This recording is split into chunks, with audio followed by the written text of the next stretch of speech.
हे guys, welcome back. पिछली video में हमने सेल साइकिल का कंप्लीट मॉलिक्यूलर मैकेनिज्म समझा। हमने देखा कि साइक्लिन और सीडीके सेल साइकिल को आगे बढ़ाते हैं, एमपीएफ माइटोसिस स्टार्ट करवाता है और एपीसी सेल साइकिल को नेक्स्ट फेज में लेकर जाता है। लेकिन अब एक बहुत इंपॉर्टेंट क्वेश्चन आता है, अगर डीएनए डैमेज हो जाए या डीएनए रेप्लिकेशन इनकम्प्लीट होगी या स्पिंडल फाइबर क्रोमोसोम से अटैच ही ना हो पाए तो क्या होगा? फिर भी क्या सेल डिवाइड कर देगी? बिल्कुल नहीं। अगर ऐसा हुआ तो हर डिवीजन के साथ म्यूटेशन इंक्रीज हो जाएगा और कुछ ही जनरेशन्स के बाद सेल कैंसरस बन सकती है। नेचर ने इसका एक सॉल्यूशन निकाला, सेल साइकिल चेक पॉइंट्स। ये चेक पॉइंट्स सेल साइकिल की क्वालिटी को कंट्रोल करते हैं। हर इम्पॉर्टेंट स्टेज पर सेल को चेक करते हैं। अगर सब कुछ ठीक है तो ही ग्रीन सिग्नल देते हैं और प्रॉब्लम रही तो सेल साइकिल तुरंत स्टॉप हो जाती है। इसी वजह से चेक पॉइंट्स को मॉलिक्यूलर सर्विलेंस सिस्टम भी बोला जाता है। तो चलिए अब हम इन्हीं चेक पॉइंट्स को डिटेल में समझते हैं। चेक पॉइंट्स कोई फिजिकल स्ट्रक्चर नहीं है, ये प्रोटीन्स का एक रेगुलेटरी नेटवर्क है। ये कंटिन्यूसली मॉनिटर करता है कि डीएनए की integrity, replication, chromosome attachment, cell का साइज और ग्रोथ सिग्नल्स सब नॉर्मल है या नहीं। अगर सब नॉर्मल है तो सेल आगे बढ़ जाती है और अगर कोई एरर है तो सेल साइकिल टेम्परेरी अरेस्ट हो जाती है और रिपेयर प्रोसेस स्टार्ट हो जाती है। सोचो, एक फैक्ट्री में कार बन रही है, पेंटिंग कंप्लीट नहीं हुई और कंपनी ने कार कस्टमर को बेच दी, तो क्या होगा? Defective product. इसी तरह अगर डैमेज डीएनए वाली सेल डिवाइड करेगी तो डिफेक्टिव डॉटर सेल्स बनेगी। इसलिए चेक पॉइंट्स डिफेक्टिव सेल्स को आगे बढ़ने से रोक देते हैं। सीएसआई नेट के लिए 3 मेजर चेक पॉइंट्स याद रखना। सबसे पहला है G1S चेक पॉइंट, इसे रेस्ट्रिक्शन चेक पॉइंट भी बोलते हैं। दूसरा है G2M check point and third is spindle assembly check point, इसे मेटाफेज चेक पॉइंट भी बोलते हैं। ये 3 सेल साइकिल के सबसे इम्पॉर्टेंट कंट्रोल पॉइंट्स हैं। सबसे पहला और सबसे इम्पॉर्टेंट चेक पॉइंट है G1S चेक पॉइंट। यहाँ पर सेल डिसाइड करती है कि मुझे आगे रेप्लिकेट करना चाहिए या नहीं। यहाँ पर सेल चेक करती है कि सेल का साइज सफिशिएंट है, न्यूट्रिएंट अवेलेबिलिटी है या नहीं, ग्रोथ फैक्टर प्रेजेंट है, और ये भी चेक करती है कि कहीं सेल डैमेज तो नहीं है, कहीं सेल का डीएनए डैमेज तो नहीं है। और अगर इनमें से कुछ भी होता है तो सेल एस फेज में इंटर नहीं करती है और सेल साइकिल अरेस्ट हो जाती है। ये सेल साइकिल का सबसे क्रिटिकल डिसीजन पॉइंट होता है। डीएनए रेप्लिकेशन एक बहुत एक्सपेंसिव प्रोसेस है। एक बार डीएनए डुप्लीकेट हो गया तो सेल ने ऑलरेडी बहुत सारी एनर्जी इन्वेस्ट कर दी होती है। इसलिए नेचर चाहता है डिसीजन डीएनए रेप्लिकेशन से पहले ही ले लिया जाए। इसीलिए G1S चेक पॉइंट को पॉइंट ऑफ नो रिटर्न भी कहा जाता है। एक बार अगर एस फेज स्टार्ट हो गया तो सेल जनरली रेप्लिकेशन कंप्लीट करके ही रुकती है। अच्छा, मान लो अब अगर G1 चेक पॉइंट पर डीएनए डैमेज डिटेक्ट हो गया तो डैमेज को पहचानता कौन है? इसके लिए सेल के पास एक डेडिकेटेड सिस्टम है, डीएनए डैमेज रिस्पॉन्स। ये एक प्रोटीन नहीं बल्कि सेंसर, ट्रांसड्यूसर और इफेक्टर प्रोटीन का नेटवर्क है। ये डैमेज डीएनए को डिटेक्ट करता है, सिग्नल को एम्पलीफाई करता है और सेल साइकिल को रोक देता है। डीएनए डैमेज रिस्पॉन्स को 3 स्टेप्स में समझो। सबसे पहला है डिटेक्शन, डैमेज डिटेक्ट होता है। सेकंड है सिग्नलिंग, इंफॉर्मेशन पूरी सेल तक पहुंचती है। And third is response, cell repair करती है। ये साइकिल का अरेस्ट नहीं करती, या अगर डीएनए बहुत सीवियर हो तो एपोप्टोसिस को भी ट्रिगर कर सकती है। सेल के अंदर डीएनए को डैमेज बहुत सारे कारणों से हो सकता है। For example UV radiation, X rays, reactive oxygen species, chemicals या फिर रेप्लिकेशन एरर। हर दिन एक ह्यूमन सेल में हज़ारों डीएनए लेजन्स होते हैं, इसीलिए DNA damage response continuously active रहता है। डीएनए डैमेज के टाइप के अकॉर्डिंग डिफरेंट प्रोटीन्स एक्टिवेट होते हैं, लेकिन सीएसआई नेट के लिए 2 मास्टर सेंसर प्रोटीन सबसे इम्पॉर्टेंट है, एटीएम और एटीआर। ये दोनों काइनेसेज हैं। इनका काम है डीएनए डैमेज को डिटेक्ट करना और पूरे सेल साइकिल को अलर्ट करना। सबसे पहले एटीएम मेनली एक्टिवेट होता है जब डीएनए में डबल स्ट्रैंडेड ब्रेक हो जाए। डबल स्ट्रैंडेड डीएनए सबसे डेंजरस डैमेज माना जाता है। अगर इसको रिपेयर ना किया जाए तो क्रोमोसोम फ्रेगमेंटेशन हो सकता है, इसलिए एटीएम बहुत रैपिडली एक्टिवेट होता है। अब दूसरा sensor ATR। ATR mainly activate होता है जब डीएनए रेप्लिकेशन के दौरान कोई प्रॉब्लम आ जाए या सिंगल स्ट्रैंडेड डीएनए एक्सपोज हो जाए। ये स्पेशली एस फेज और रेप्लिकेशन स्ट्रेस में इम्पॉर्टेंट होता है। ATM और ATR सिर्फ डैमेज को डिटेक्ट करते हैं, खुद रिपेयर नहीं करते। ये सिग्नल को आगे भेजते हैं। इसके लिए दो इम्पॉर्टेंट काइनेज एक्टिवेट होते हैं, CHK1 और CHK2। CHK1 प्राइमरी ATM के डाउनस्ट्रीम काम करता है। ये रेप्लिकेशन स्ट्रेस के टाइम सेल साइकिल को अरेस्ट करता है, specially G to M transition को डिले करता है ताकि डीएनए रिपेयर हो सके। CHK2 मेनली ATM के डाउनस्ट्रीम काम करता है। ये सीवियर डीएनए डैमेज के रिस्पॉन्स में एक्टिवेट होता है और P53 को एक्टिवेट करने में इम्पॉर्टेंट रोल प्ले करता है। अब P53 आ ही गया है तो इसी की बात कर लेते हैं। P53 गार्डियन ऑफ जीनोम है। ये सेल बायोलॉजी का सबसे फेमस प्रोटीन है। नॉर्मल कंडीशन में सेल के अंदर P53 का लेवल बहुत कम रहता है क्योंकि एक प्रोटीन है MDM2 जो इसे कंटिन्यूसली डिग्रेड करता रहता है। लेकिन जैसे ही डीएनए डैमेज होता है ATM और CHK2 P53 को फॉस्फोराइलेट कर देते हैं। इसी फॉस्फोराइलेशन की वजह से MDM2 अब P53 को डिस्ट्रॉय नहीं कर पाता, जिसके रिजल्ट में P53 रैपिडली एक्यूमुलेट होने लगता है। ये रेगुलेशन बहुत इंपॉर्टेंट है। अब अगर बात करें P53 के फंक्शन की, तो P53 एक ट्रांसक्रिप्शन फैक्टर है। ये डायरेक्टली डीएनए से बाइंड करता है और कई जीन्स को एक्टिवेट करता है। इसके 3 मेजर आउटकम्स हो सकते हैं। पहला, सेल साइकिल अरेस्ट।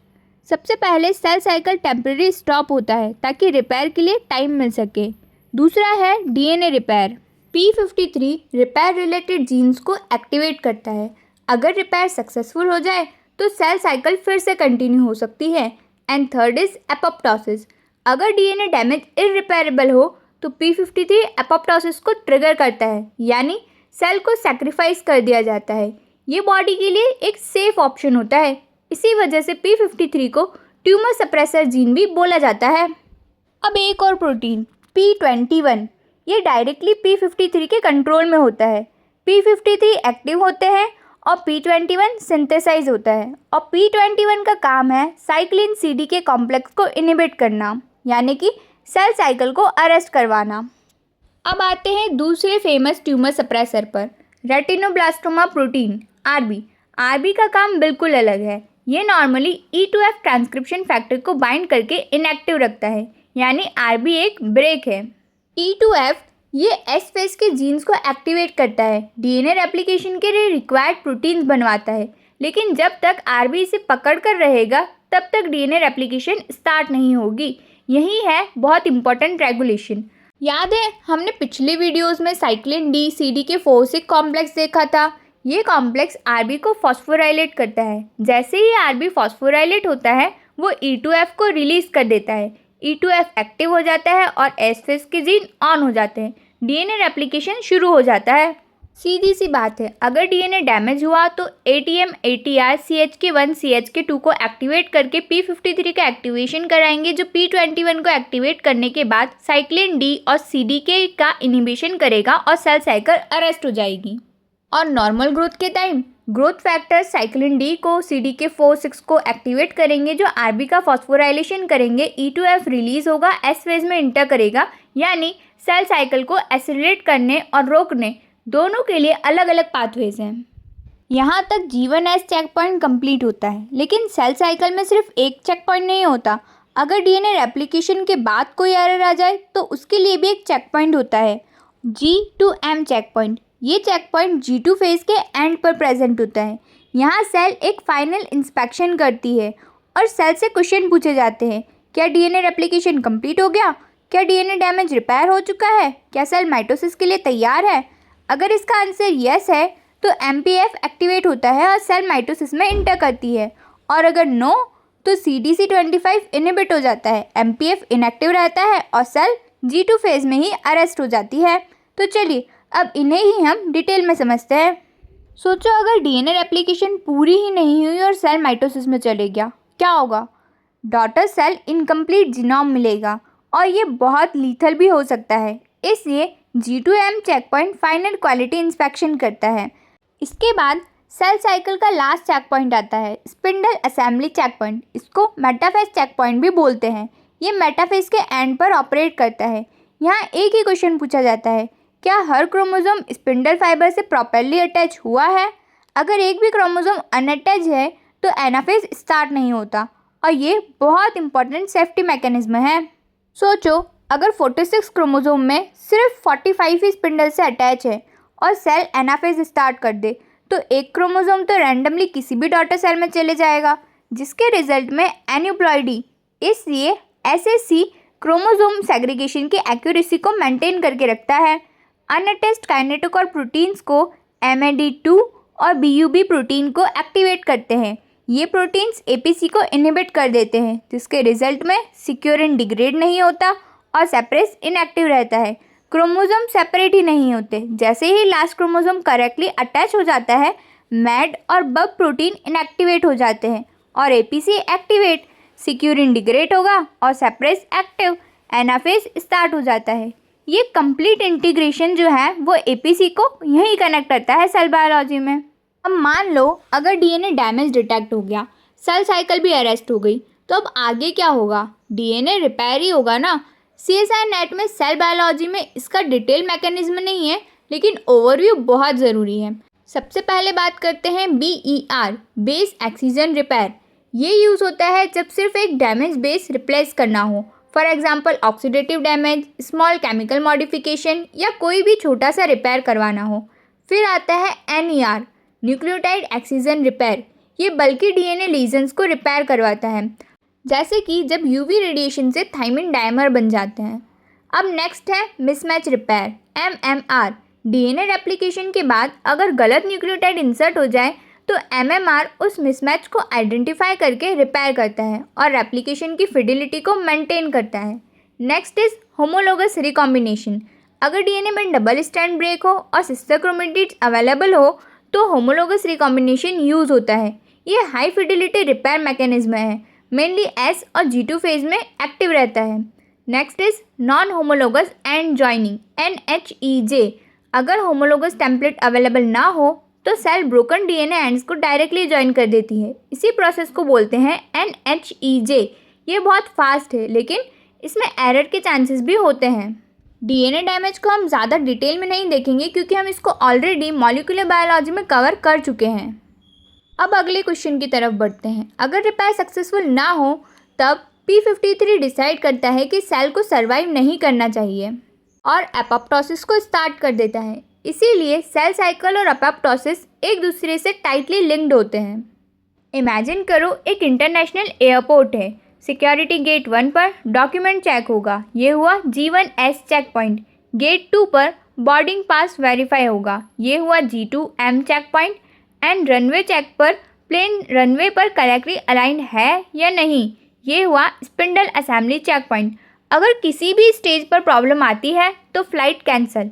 बिल्कुल इसी तरह सेल साइकिल भी चेक पॉइंट्स के बिना कंटिन्यू नहीं करती। अब सेल साइकिल का तो complete molecular regulation, check point, DNA damage response सब फिनिश हो चुका है। नेक्स्ट वीडियो में हम कंप्लीट माइटोसिस को देखेंगे। तब तक के लिए आप इससे रिलेटेड जितने भी BY की क्वेश्चन है सारे अटैम्प्ट कीजिए और अगर कोई डाउट आए तो कमेंट सेक्शन में पूछ लीजिएगा। मिलते हैं नेक्स्ट वीडियो में। Thank you so much for watching.